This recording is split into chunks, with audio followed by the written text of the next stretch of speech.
Il n'a pas désempli 3 soirs d'affilée. Le Pré des Pêcheurs à Antibes a accueilli cet été 10 000 personnes pour les Nuits Carrées. En 19 ans d'existence, le festival a dû s'adapter pour survivre. Ça n'a pas toujours été facile.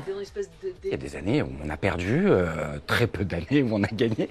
L'objectif, c'est de sortir le plus beau projet culturel en perdant le moins d'argent possible.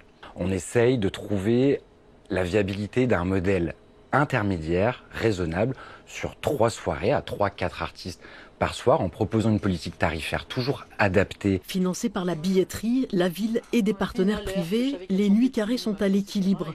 Une rareté dans l'Hexagone. En France, 2 festivals de musique sur 3 sont déficitaires. Même ceux qui ont du succès sont à la peine.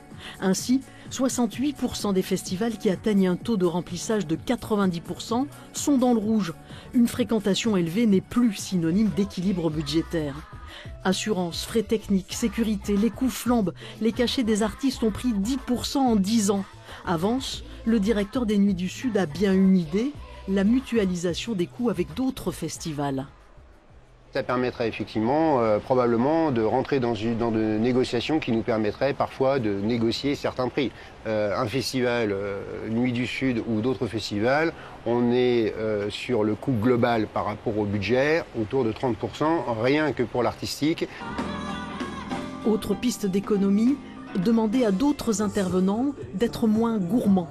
C'est-à-dire les compagnies d'assurance, c'est-à-dire les prestataires techniques, c'est-à-dire les producteurs d'artistes, qui, bien souvent, même quand le festival est en déficit, ont engrangé beaucoup de revenus à l'occasion de la tenue de ces festivals.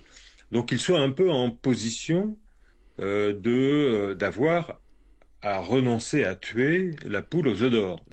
Sur la Côte d'Azur, les subventions publiques des festivals de musique sont restées stables cette année.